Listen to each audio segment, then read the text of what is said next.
നമസ്കാരം. ബഹുമാനപ്പെട്ട കേരളത്തിന്റെ മുഖ്യമന്ത്രി സഖാവ് പിണറായി വിജയനും വിഷയവുമായിട്ട് ബന്ധപ്പെട്ട വകുപ്പുകൾ കൈകാര്യം ചെയ്യുന്ന തലവന്മാരും എന്നെങ്കിലും കേട്ടാൽ കേൾക്കട്ടെ എന്ന പ്രതീക്ഷയോടെ പോസ്റ്റ് ചെയ്യുന്ന ഒരു വീഡിയോ ആണിത്. ഞാൻ RJ സൂരജ് ദോഹയിൽ നിന്നാണ് സംസാരിക്കുന്നത്. ഒരു കണ്ണൂരുകാരനാണ്.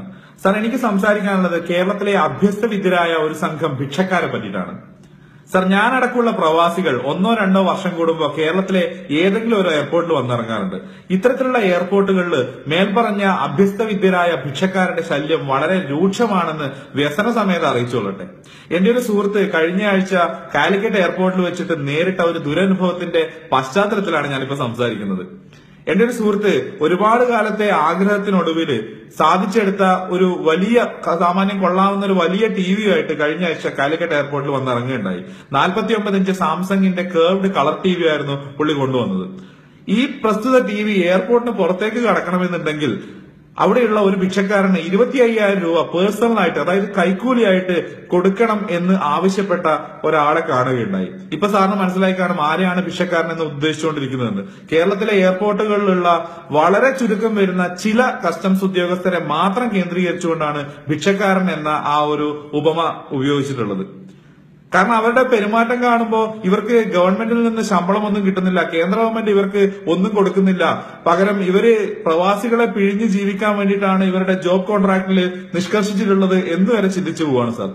അഥവാ ഇവർക്ക് ഗവൺമെന്റിൽ നിന്ന് ശമ്പളമൊന്നും കൊടുക്കുന്നില്ലെങ്കിൽ ദയവായിട്ട് കേരള ഗവൺമെന്റെങ്കിലും ഇവരുടെ കാര്യത്തിൽ ഒരു ശ്രദ്ധ ചെലുത്തണം എന്നുള്ള ഒരു അപേക്ഷ കൂടി മുന്നോട്ട് വെക്കുകയാണ്.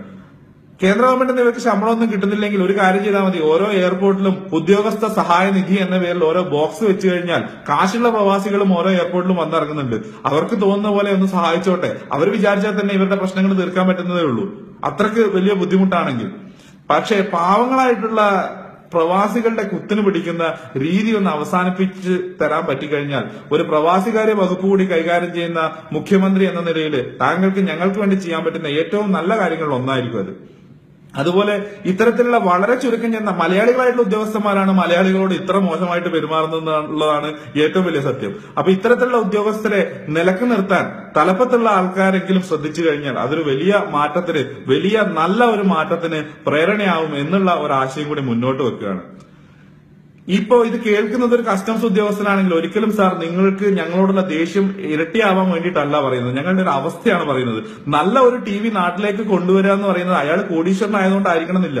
ഒരുപാട് കാലത്തെ സ്വപ്നം സാധീകരിച്ചിട്ട് കൂട്ടിവെച്ച പൈസ കൊണ്ട് ഒപ്പിച്ചെടുക്കുന്ന ഒരു TV ആയിട്ടായിരിക്കും വരുന്നത്. നാട്ടിലേക്ക് വരുമ്പോൾ വലിയ സമ്മാനങ്ങൾ കൊണ്ടുവരണം എന്നുള്ളത് ഓരോ പ്രവാസിയുടെയും സ്വപ്നമാണ്.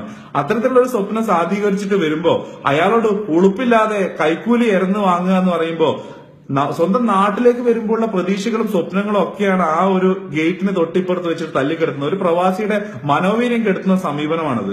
കാരണം പല പ്രവാസികളും 4-5 മാസം കൂടിയിട്ട് കാല് പിടിച്ച് കരഞ്ഞിട്ടാണ് ചിലപ്പോൾ ശമ്പള കുടിശ്ശികയൊക്കെ തീർത്ത് കിട്ടുന്നത്. അങ്ങനെ തീർത്ത് കിട്ടുന്ന കാശ് കൊണ്ടായിരിക്കും നാട്ടിലേക്ക് ഒരുപാട് പ്രതീക്ഷകളും സ്നേഹിക്കുന്ന ഒരുപാട് ആൾക്കാരെയും ചിരിക്കുന്ന മുഖങ്ങളും പ്രതീക്ഷിച്ചുകൊണ്ട് വരുന്നത്. അങ്ങനെ നാട്ടിൽ വന്ന് ഇറങ്ങുമ്പോൾ അയാളെ 1-2 മണിക്കൂർ എയർപോർട്ടിൽ തടഞ്ഞു വെച്ചിട്ട് ടോർച്ചർ ചെയ്യാന്ന് പറയുന്നത് വളരെ മനോവീര്യം കെടുത്തുന്ന ഒരു രീതി തന്നെയാണ്, ഒരു സമീപനമാണ് ഞങ്ങൾ കാണുന്നത് എന്നുള്ളത് കൂടി ബോധ്യപ്പെടുത്താൻ ആഗ്രഹിക്കുകയാണ്. അതുകൊണ്ട് ദയവായിട്ട് നിങ്ങളുടെ അപ്രോച്ചിൽ ചെറിയ മാറ്റങ്ങളൊക്കെ വരുത്തി കഴിഞ്ഞാൽ ഒരുപാട് മാറ്റങ്ങൾക്ക് അത് കാരണമാകാൻ സാധ്യതയുണ്ട്.